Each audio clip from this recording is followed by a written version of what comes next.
Tales with Gigi presents A Christmas Carol.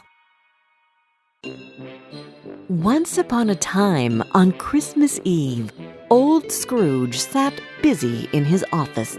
It was very cold outside, and in Scrooge's office it was not much warmer either. Suddenly, Scrooge's nephew entered the office. "A Merry Christmas, Uncle! God save you!" Fred said. "Bah!" said Scrooge. "Humbug!" "Christmas a humbug, Uncle?" said Scrooge's nephew. "You don't mean that, I am sure." "I do," said Scrooge. "What's Christmas time to you? You have to pay bills without money. You're a year older, but not an hour richer. Keep Christmas in your way and let me keep it in mine." "Keep it? But you don't keep it," said Scrooge's nephew, who was a very friendly young man. He even tried to cheer Scrooge up and invited him for dinner on Christmas Day. But Scrooge said no and sent him out. When Scrooge's nephew left, two gentlemen came in to collect money for the poor who had no place they could go. Stingy Scrooge, however, didn't give the gentlemen any money.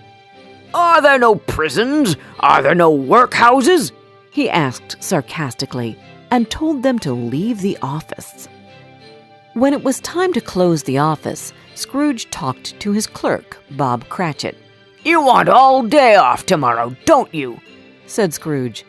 "If that is okay, sir," answered the clerk. "It's not okay," said Scrooge, "and it is not fair. After all, I have to pay you for the day, although you don't work. But if it must be, I want you to start work even earlier the following morning." Cratchit promised that he would, and the two went home. Scrooge lived all alone in an old house. The yard was very dark and scary that night, and when Scrooge wanted to unlock the door, he had the feeling that he saw the ghost of his old business partner, Marley, who died a long time ago there. This was rather spooky, but Scrooge was not frightened easily. "Humbug," he said, opened the door and walked in. He locked himself in, however, which he usually didn't do. But then he felt safe again and sat down before the fire. Suddenly, Scrooge heard a noise deep down below, as if someone was dragging a heavy chain. The noise came nearer and nearer, and then Scrooge saw a ghost coming in right through the heavy door. It was Marley's ghost, and his chains were long. They were made of cash boxes, keys, and heavy purses. "Who are you?" said Scrooge. "In life, I was your partner, Jacob Marley. But why do you come to me now?" "I must wander through the world, and I wear the chains because I was so stingy in life. I only cared about business, but not about the people around me. Now I am here to warn you. You still have a chance, Ebenezer. 3 spirits will come to you. Expect the first tomorrow, when the bell tolls 1. When he had said these words, Marley's ghost disappeared, and the night became quiet again. Scrooge went straight to bed without undressing, and fell asleep immediately. When Scrooge awoke, it was still very foggy and extremely cold, and there was no noise of people in the streets. Marley's ghost bothered him. He didn't know whether it was a dream or not. Then he remembered that a spirit should visit him at 1 o'clock, so Scrooge decided to lie awake and wait to see what happens. Suddenly, the clock struck 1. Light flashed up in the room, and a small hand drew back the curtains of his bed. Then Scrooge found himself face to face with the visitor. It was a strange figure, like a child, yet not so like a child as like an old woman. Her hair, which hung about her neck and down her back, was white as if with age, and yet the face had not a wrinkle in it. "Who and what are you?" Scrooge asked the ghost. "I am the ghost of Christmas past. Rise and come with me. The ghost took Scrooge back in time to a place where Scrooge was a boy. There Scrooge could see his younger self playing with other children. They were cheerfully running around the Christmas tree, and although they were poor, they had lots of fun. The spirit also took Scrooge to a warehouse where Scrooge was an apprentice. Scrooge saw the merry Christmas Eve they spent in the office with their boss, Mr. Fezziwig, and his family. There was food and music and dancing, and everybody was happy. Then the spirit took Scrooge to yet another place. Scrooge was older now. He was not alone, but sat by the side of a beautiful young girl, Belle. There were tears in her eyes. It is sad to see, she said softly, that another love has displaced me, the love of gold. Your heart was full of love once, but now I think it is better for us to part. May you be happy in the life you have chosen. "Spirit," said Scrooge, "show me no more. Take me home. Why do you torture me?" one shadow more, said the ghost. They were in another scene and place, a room not very large or handsome, but full of comfort. There was a happy family celebrating Christmas with all their warmth and heartiness. Scrooge recognized Belle, his former girlfriend. She was now married and had children. "Spirit," said Scrooge in a broken voice, "take me back. I cannot bear it any longer." He struggled with the ghost to take him back, and finally Scrooge found himself in his own bed again. He was very exhausted and sank into a heavy sleep.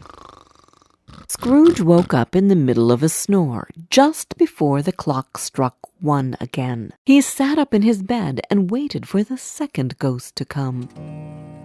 And there it was, the ghost of Christmas Present. It had curly brown hair, sparkling eyes, and it wore a simple green robe with white fur.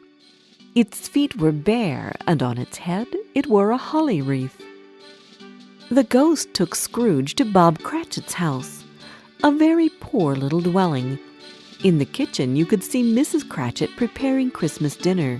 Her children were cheerfully running around, and Bob Cratchit came in with Tiny Tim upon his shoulders. Tiny Tim was Bob Cratchit's youngest son. He bore a little crutch and had an iron frame around his limbs. Then Christmas dinner was ready, and everyone sat down at the table. As the Cratchits were very poor, it was not much they had for Christmas dinner. But still, everyone was joyful, and you could feel that they all had the Christmas spirit in their hearts. "A Merry Christmas to us all, my dears. God bless us," said Bob Cratchit. God bless us, every one, said Tiny Tim. He sat very close to his father's side upon his little stool.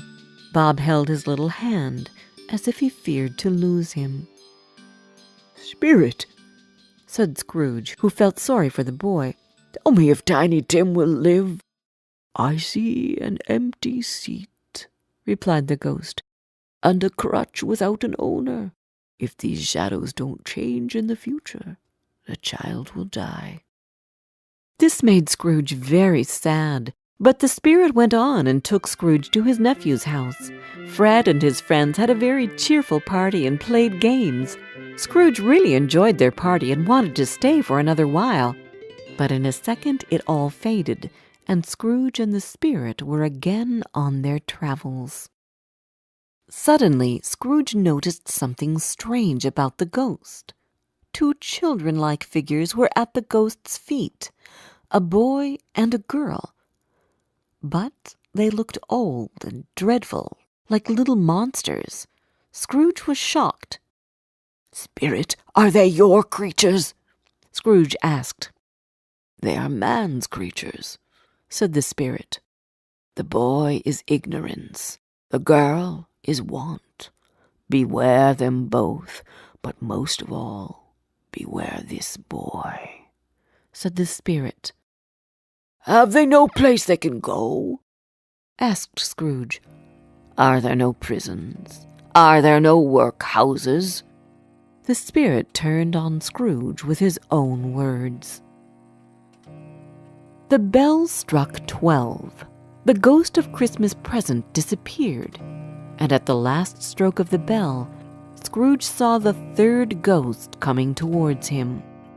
Slowly and silently the ghost came nearer.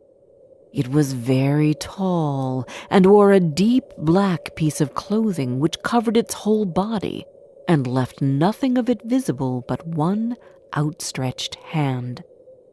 "Are you the ghost of Christmas yet to come?" asked Scrooge. "I fear you more than any other spirit." The ghost did not say a word, and Scrooge was really scared. They wandered through the city, and Scrooge heard some men talking about a person who had died. Scrooge knew the men and wanted to find out whom they were talking about. But the spirit moved on. The ghost led Scrooge through the streets that were familiar to him, and as they went along, Scrooge looked here and there to find himself, but nowhere was he to be seen. They entered poor Bob Cratchit's house and found the mother and children by the fire. Quiet, very quiet. The noisy little Cratchits were as still as statues. When Bob Cratchit came in, the children hurried to greet him.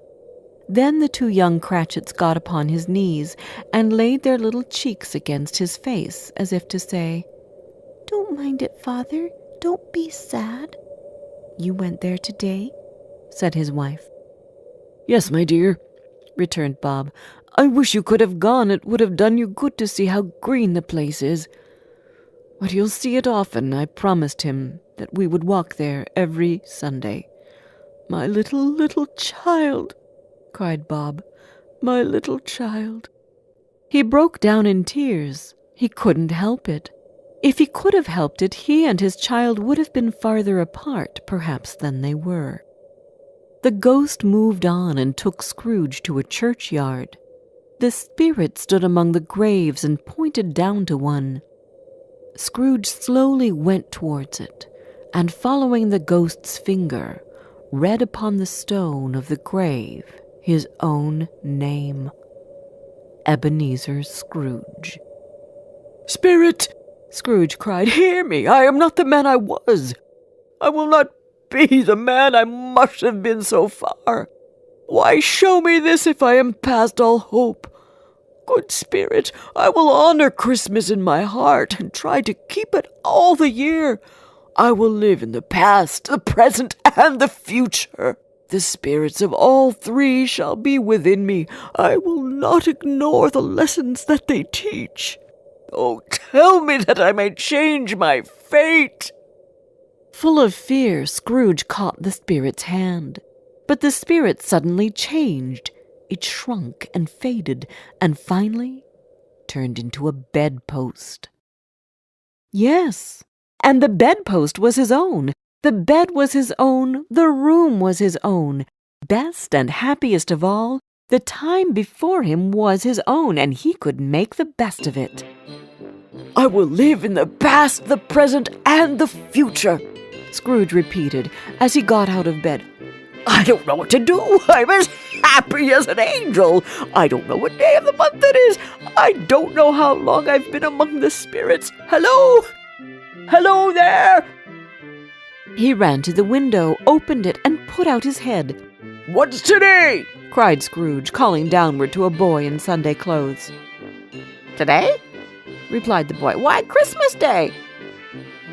"It's Christmas Day," said Scrooge to himself. "I haven't missed it. The spirits have done it all in one night. Hello, my fine friend. Do you know the poulterers at the corner? And do you know whether they've sold the big turkey that was hanging up there?" "What, the one as big as me?" returned the boy. "It's still hanging there now." "Is it?" said Scrooge. "Go and buy it. I am in earnest. Go and buy it and come back with the man that I may give them direction where to take it. I'll give you a shilling for it. Come back with the man in less than 5 minutes, and I'll give you half a crown." The boy was off like a shot. I'll send it to Bob Cratchit, whispered Scrooge cheerfully. It's twice the size of Tiny Tim. He dressed himself in all his best and at last got out into the streets. He had not gone far when he came towards the two gentlemen who had walked into his office the day before. My dear sir, said Scrooge, how do you do? I fear I wasn't pleasant to you yesterday. Allow me to ask your pardon, and will you have the goodness to... Here Scrooge whispered in his ear. Lord bless me, cried the gentleman. My dear Mr. Scrooge, are you serious? I don't know what to say to such generosity. In the afternoon he went to his nephew's house. Fred, said Scrooge, it's your Uncle Scrooge. I have come to dinner. Will you let me in, Fred? Of course Fred let him in. It was a very hearty welcome, and they all had a wonderful party. But Scrooge was early at the office next morning. Oh, he was early there. If he could only catch Bob Cratchit coming late. And he did it. Yes, he did. Bob was a full 18 minutes and a half behind his time. Scrooge sat with his door wide open that he might see him come in. Hello, growled Scrooge in his usual way. What do you mean by coming here at this time of day? I am not going to stand this sort of thing any longer. And therefore, he continued, jumping from his stool, and therefore I am about to raise your salary. A Merry Christmas, Bob! Bob Cratchit was very surprised, and so were many people who found Scrooge so changed. Scrooge became a better person. To Tiny Tim, who did not die, he was a second father. Scrooge became as good a friend, as good a master, and as good a man as the good old city knew. Or any other good old city or town in the good old world. It was always said of Scrooge that he knew how to keep Christmas well. May that be truly said of us and all of us. And so, as Tiny Tim would say, God bless us, everyone.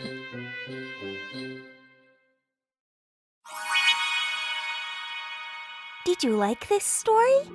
Download our storytelling app, Tales with Gigi, where you can find more than 30 other fairy tales and fables which can come in handy during feeding time, bedtime, or on road trips.